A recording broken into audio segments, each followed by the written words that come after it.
हाँ जी, अस्सलाम वालेकुम। तो उम्मीद है सब खैरियत से होंगे। आज से तकरीबन कोई 2 मंथ पहले एक क्लाइंट थे, यानी कि हमारे किसी के मेरे दोस्त की किसी रेफरेंस से आए, तो उन्होंने अपने यानी कि अपने लोकल लेवल पर उन्होंने अपनी मार्केटिंग, अपनी फेसबुक मार्केटिंग करवाना चाह रहे थे। तो जब मेरे उनके साथ एग्रीमेंट हो रहा था, तो उन्होंने कहा कि आप बहुत ज़्यादा एक्सपेंसिव है। तो मैंने कहा कि काफ़ी चीज़ों का हमें ख्याल रखना पड़ता है, वो इसमें टाइम टेकिंग प्रोसीजर है। तो उन्होंने मेरे साथ उनका एग्रीमेंट नहीं हुआ। लेकिन फिर 1 महीने बाद फिर वो मेरे पास दोबारा आए। फिर उन्होंने मुझसे कहा कि मैंने $1000 अपना स्पेंड किया, लेकिन मुझे कुछ भी हासिल नहीं हुआ। तो मैंने उनको कहा था कि देखें, आपको एक चीज़ किसी एक फील्ड का एक्सपीरियंस ही नहीं है, आपको पता ही नहीं है कि किस तरीके से आप अपनी ऑडियंस को टारगेट कर सकते हैं, किस तरीके से आप अपनी स्पेसिफिक प्रोडक्ट या कोई भी अपनी जो सर्विस है उसको टारगेट ऑडियंस तक पहुंचाने के लिए आपको क्या स्ट्रेटजी इंप्लीमेंट करनी है, क्या प्लान एग्जीक्यूट करना है, उसके मतलब उनको कुछ नहीं पता था। तो फिर उन्होंने मुझे अपना ऐड अकाउंट दिखाया। तो मैं, ज़ाहिर सी बात है, एक ऐसा बंदा जिसको एक्सपीरियंस नहीं है, तो वो ज़ाहिर सी बात है वो कौन कौन सी जो मेजर गलतियाँ करेगा, वो इस वीडियो में मैं आपको आइडेंटिफाई करूँगा कि किस तरीके से वो जो मेरा अब क्लाइंट है, यानी कि जो पहले उन्होंने अपना $1000 जो कि उन्होंने ख़राब कर लिया था, जो वेस्ट कर लिया था, जिन पे उनको रिज़ल्ट नहीं आया, तो उन्होंने कौन कौन सी गलतियाँ वहाँ पर की थी, तो वो मैं इस वीडियो में आपको डिटेल में बताऊँगा। तो स्क्रीन की तरफ चलते हैं। अच्छा, तो ये मैं स्क्रीन की तरफ आ गया। देखें, यहाँ पर मैंने टोटली इसको अच्छे तरीके से एक्सप्लेन किया है, ताकि आपको अच्छे तरीके से समझ आए कि उन्होंने क्या गलतियाँ की थी।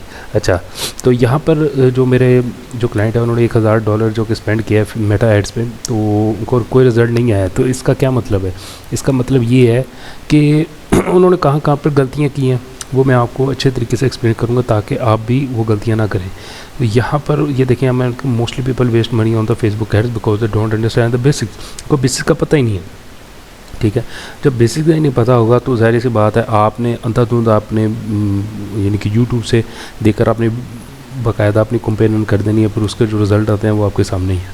तो don't learn the hard way the master this lesson. ये जो मैं लेसन इसमें बताने लगा हूँ, इसको अच्छे तरीके से आपने समझ लेना है। अच्छा, तो पहला लेसन क्या है जो कि मैं आपको पहला बताना चाहता हूँ कि उन लोगों ने जो गलती की थी ना, उनको फनल नहीं बनाया था। फनल का ये मतलब है कि फॉर एग्जांपल आपका कोई ई-कॉमर्स स्टोर है या आपका कोई सर्विस प्रोवाइडर स्टोर है, तो उस सर्विस प्रोवाइडर बेस जो आपकी वेबसाइट है, जहाँ पर आप लीड जनरेट कर सकते हैं, तो वहाँ पर पिक्सल के थ्रू ज़ाहिर सी बात है अपने लोगों की एक्टिविटीज़ को टैकल करना होता है।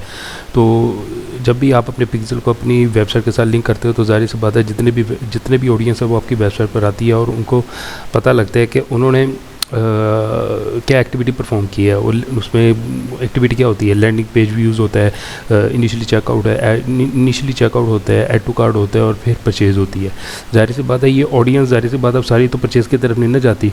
जो 3 टास्क बाकायदा रह गए हैं स्टेप बाय स्टेप, जो कि सबसे ऊपर लैंडिंग पेज, उससे नीचे ऐड टू कार्ट, उससे नीचे इनिशियली चेकआउट, और उससे नीचे परचेज़। अब ये सारी कैटेगरी में ज़ाहिर सी बात है आपने ऑडियंस का जितना भी डाटा वो अपने पास संभाल के रखना है, ताकि उनको दोबारा से रीटारगेट कर सके। तो उसको कहते हैं फ़नल।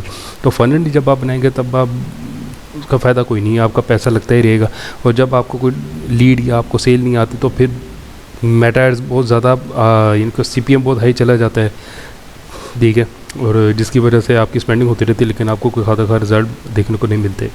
तो यहाँ पर देखें, never run ads without a funnel. Funnel के बगैर तो आपने कभी भी एड रन नहीं करना, बिल्कुल नहीं करना। अच्छा, उसके बाद आपने ये देखें, ads drive traffic not miracle build a system. आपको एक ट्रैफिक बनानी ही पड़ेगी। आपको अपनी स्पेसिफिक सर्विस या अपने स्पेसिफिक प्रोडक्ट से रिलेटेड ऑडियंस अगर चाहिए, तो उसके लिए आपको ट्रैफिक चाहिए ही चाहिए, ठीक है। अदरवाइज़ कोई भी मौजा नहीं होने वाला, ठीक है, ये आपको सेल्स आ जाए। ये एक फेसबुक का एल्गोरिथम सिस्टम इस तरीके से है कि अगर आपको एक सेल की लीड आती है, तो उसी की बेस पर उससे मिलते जुलते लोगों को दिखाना स्टार्ट करता है मेटा ऐड। तो इस तरीके से आपको सेल्स आना स्टार्ट हो जाती है, ठीक है। Ads don't convert into their own, ठीक है। You need a clear system to guide traffic into sales. आपको सारी से बात अपनी जो ट्रैफिक है उसको सेल में कन्वर्ट करने के लिए आपको फ़नल बनाना ही पड़ेगा। विदाउट फ़नल आप कभी भी सेल जनरेट कर पाएंगे, एक प्रॉपर सेल्स, क्वालिटी सेल्स या क्वालिटी लीड्स। अच्छा, तो इसके बाद आपको होता है broad targeting beats over complicated audience. यहाँ पर ब्रॉड टारगेटिंग जो हम कह रहे हैं ना, समटाइम्स ऐसा होता है लोग कमेंट्स में या कई बार मुझसे पूछ रहे थे कि हम इंटरेस्ट टारगेट की तरफ जाए, ब्रॉड टारगेटिंग की तरफ जाए। तो मैं उनको सिर्फ यही कहता हूँ कि आज यानी कि आर्टिफिशियल इंटेलिजेंस इतना ज़्यादा ग्रो हो गया है, तो उसको अब ज़रूरत ही नहीं है इंटरेस्ट कि आपको स्पेसिफिक उसको गाइडेंस देने की। वो खुद ब खुद आपकी ऑडियंस को फाइंड कर लेगा। और आपने कोशिश करनी है कि आपने सिर्फ अपनी ना यानी कि ऐड कॉपी पर बहुत ज़्यादा ध्यान रखना है। जो आप टेक्स्ट देते हैं, जब आप वीडियो के ऊपर जितना भी टेक्स्ट, उसको ऐड कॉपी कहते हैं, तो उस पर आपने कोशिश करनी है, इसमें आपने अपनी प्रोडक्ट से रिलेटेड हर चीज़ ब्रीफली यानी कि एक्सप्लेन करनी है, ताकि मेटा के एल्गोरिथम सिस्टम को आसानी हो आपकी स्पेसिफिक प्रोडक्ट या आपकी स्पेसिफिक सर्विस से रिलेटेड ऑडियंस को फाइंड आउट करने में। ठीक है, तो यहाँ पर broad targeting beats over complicated और audience, complex audience confuse excel with simplicity. Simple सा है ये काम है। देखें, let's the algorithm do heavily free, यानी कि एल्गोरिथम सिस्टम को काम करने दें, आप ज़्यादा अपना दिमाग न रहें। ठीक है, इंटरेस्ट बहुत ज़्यादा फाइंड करने की कोशिश ना करें। अभी सिर्फ स्टार्टिंग में सिर्फ ब्रॉड लेवल पे ही आपने एड्स रन करने हैं। ठीक है, फिर उसके बाद तीसरा आता है हमारे पास data matters more the gut feelings. देखिए, ये जो डाटा है ना, डाटा आपके पास हो ना, तो मैं कहता हूँ दुनिया आप कोई भी चीज़ सेल कर सकते हो। आपके पास आपकी स्पेसिफिक प्रोडक्ट या आपकी स्पेसिफिक सर्विस से रिलेटेड जो ऑडियंस है, जो आपके जो सर्विस या आपके प्रोडक्ट को समझती है या उनको महसूस होता है कि ये हमारी नीड की चीज़ है, तो उसको ज़ाहिर सी बात है आपको पूरा डाटा आपको चाहिए। Your institution is great but numbers tell the truth. ठीक है, आपकी चीज़ अच्छी है, बेहतरीन है, लेकिन उससे रिलेटेड अगर आप ऑडियंस नहीं बिल्ड कर रहे हैं, आप ऑडियंस नहीं है, तो उस चीज़ का फ़ायदा कोई नहीं है। ठीक है, your instincts don't win campaigns, data does. Data के बगैर तो आप कोई भी कंपेन चलाना है, आप फ़ायदा कोई नहीं, आपको कोई भी इसमें से सेल जनरेट नहीं होगी। और कोशिश कीजिए tracking analyse on pivot based on result. हमेशा एनालाइज तो करना ही पड़ेगा आपको। एनालाइज क्या है? ट्रैक, एनालाइज, यानी कि रिजल्ट, जो आपको रिजल्ट है वो किसकी बेस पर है। जितने भी मैट्रिक्स हैं मेटा एड्स में, ये जितने भी एनालिटिक्स हैं, जो एनालिटिक्स शो करते हैं, लाइक मैं यहाँ पर बताता हूँ, यहाँ पर एड मैनेजर में ये जितने देखें, ये जितने भी मैट्रिक्स हैं, ये मैट्रिक्स सारे हैं। ठीक है, इन मैट्रिक्स की बेस पर ही आपको पता लगेगा कि आपने अपनी ऑडियंस को स्केल करना है नहीं करना। ठीक है, वे क्या क्या चीज़ें ऐड करनी है, क्या चीज़ें नहीं ऐड करनी। तो कोशिश करें कि इन चीज़ों का आपको बखूबी अंदाज़ा होना चाहिए। लोग ज़ाहिर सी बात है, न्यू बिगनर्स को कभी भी इन चीज़ों का पता नहीं होता। ठीक है, फिर उसके बाद हमारे आता है add creatives need constant testing. ये लेसन 4 है कि ऐड क्रिएटिव्स नीड यानी कि कांस्टेंट टेस्टिंग। टेस्टिंग आपने हमेशा करते रहनी है। जो ऐड क्रिएटिव्स है ना, एक से ज़्यादा ऐड क्रिएटिव्स या जितने भी वीडियोस इमेजेस हैं, वो ज़्यादा से ज़्यादा आपने अपने प्रोडक्ट या सर्विस से रिलेटेड आपने ज़्यादा से ज़्यादा बनानी है। ठीक है, आपने एक पर डिपेंड नहीं रहना कि एक ही कर लिया बस ठीक है।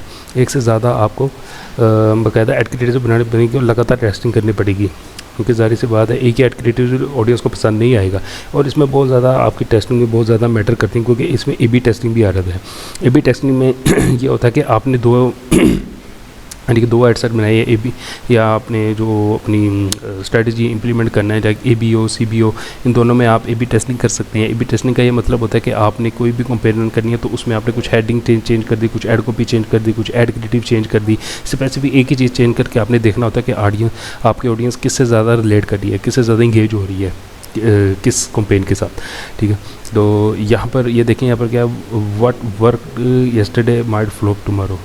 ठीक है, तो हमेशा इस बात का ख्याल रखना है कि ये ऐसा भी नहीं होता कि आपकी ऐड क्रिएटिव हमेशा चलती रहेंगी। ठीक है, समटाइम ऐसा भी होता है वो उन पर ऑडियंस आना बंद हो जाती है। ठीक है, उसमें इंटरेस्ट कम होना स्टार्ट हो जाए, तो आपको नई से नई ऐड क्रिएटिव बनानी पड़ती हैं टाइम के साथ साथ। उन पर ज़्यादा से ज़्यादा टेस्टिंग करनी होती है। जिस पर टेस्टिंग होगी, जिस पर आपको सेल्स और लीड्स आ गई, तो उसको स्केल करने की आप तैयारी पकड़ लेते हैं। ठीक है, फिर उसके बाद हमारा आता है लेसन 5। तो rushing campaigns is a recipe for disaster. इसका क्या मतलब है? Sloppy setup, wasted budget, take time to plan, test, refine. इसका क्या है? इसका ये मतलब है कि जो मोस्टली है ना, यहाँ पर ये भी लिखा है, a well thought out plan save money and frustration. आपने हमेशा याद रखना है कि जो भी आपने कंपेन बनानी है ना, उसको तरतीब के साथ बनानी है।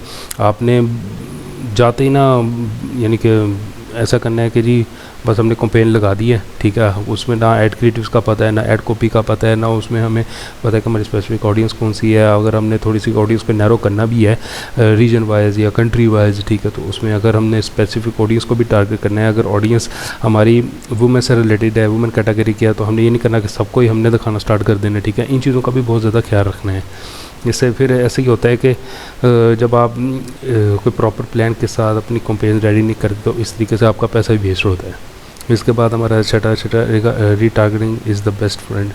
देखिए रीटारगेटिंग ज़ाहिर सी बात है, मैं पहले कहता हूँ कि आपने अपना कस्टम ऑडियंस या कस्टम कन्वर्जन लाजमी बनाना है। कस्टम कन्वर्जन कस्टम ऑडियंस में इसका ये मतलब होता है कि इसकी जब आप कैंपेन रन करने से पहले ना एक सारी चीज़ें सेटिंग कर लेते हैं, जिसकी बेस पर जब कोई भी यानी कि ऑडियंस आपकी वेबसाइट पे या आपकी जो सर्विस प्रोवाइड बेस्ड वेबसाइट है या आपकी ई कॉमर्स से रिलेटेड वेबसाइट, उस पर जब ऑडियंस आती है उसका सारा डाटा उनके पास जमा होता रहता है। फिर 1-2 महीने बाद जब उसी ऑडियंस का एक बाकायदा एक शीट बन जाती है आपके, तो उसको आप दोबारा से रीटारगेट कर सकते हो। रीटारगेट करेंगे तो सबसे ज़्यादा चांसेस होते हैं कि उसमें से आपको और ज़्यादा सेल जनरेट हो जाए। तो रीटारगेट को हमेशा आप अपनी मार्केटिंग स्ट्रेटजी में हमेशा ये बहुत बेहतरीन अपनी इनके आपके सेल्स हाई करने में, स्केल करने में बहुत ज़्यादा मदद करती है रीटारगेटिंग। अभी मैं लेसन 7 है skip budget control Burns cash. इसका ये मतलब है कि देखें जब कैंपेन सेटअप करना है और जब भी आपने टेस्टिंग का प्रोसीजर स्टार्ट करना है तो कम पैसों से करें, एकदम इतने ज़्यादा पैसों से ना करें, ग्रेजुअली इसको इंक्रीज़ करना स्टार्ट करें, ठीक है। $10 पर डे या $20 $30 इतना करें, एकदम से $100 $300 लगा रहे हैं आप एक दिन में, तो वो इतने ज़्यादा आपको रिज़ल्ट नहीं ला के देता है जितना ग्रेजुअली आहिस्ता आहिस्ता आपने अपनी प्रोडक्ट को टेस्ट करना है। उस पर कोई सेल आती है तो उसको आहिस्ता आहिस्ता उसको स्केल करना है, पर डे के 5% के हिसाब से अपना बजट इंक्रीज़ करना है। तो इस तरीके से आप इसको स्केल कर सकते हैं। Skip budget controls Burns cash, ठीक है। तो हमेशा याद रखिएगा जो आपके पास बजट है, इन्वेस्टमेंट है, जो कि आपने स्पेंडिंग के लिए लगाना है, तो उसको ग्रेजुअली आप एक छोटे छोटे पार्ट में डिवाइड कर लें कि आज मैंने 20 लगाना है, कल 20, 30, 40, 50, इस तरीके से ग्रेजुअली आपने इंक्रीज़ करना है, बेशक वो टेस्टिंग में, बेशक वो स्केलिंग में है, ठीक है। तो फिर तो आखिरी में मैं आपसे ये कहना चाहूँगा कि देखें फाइनल वर्ड्स क्या है। Failure stings but is also teach, here the what is the learn so you don't repeat it. देखें मिस्टेक हर बंदे से होती है, ठीक है। मैं तो अपने जितने भी मेरे भाई हैं जिनको फर्स्ट टाइम वो ऐड रन करना चाह रहे हैं, तो मैं उनको ये मशवरा देता हूँ कि कम से कम वो 2 से 3 महीने 4 महीने मैटर्स को समझे, तरीके से परखें, ठीक है। उसको प्रैक्टिकली भी थोड़ा थोड़ा परफॉर्म करना स्टार्ट करें। ये ऐसा नहीं है कि आप एक दिन में मैटर्स या 20-30 घंटे का कोर्स सीख के आपको स्टार्ट कर देंगे, इसमें टाइम लगता है, ये टाइम टेकिंग प्रोसीजर है, ठीक है। मैं कम से कम भी अपने भाइयों को कहता हूँ 1 साल जब आप मैटर्स को टाइम देते हैं, फिर उसके बाद आपको अच्छी खासी इसकी समझ आना स्टार्ट होती है।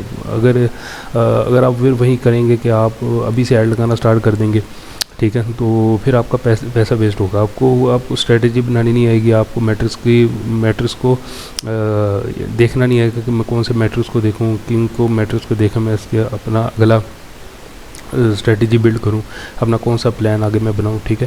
तो यहाँ पर लिखा हुआ है एड्स आर पावरफुल, एड्स बहुत पावरफुल हैं but only when you done right.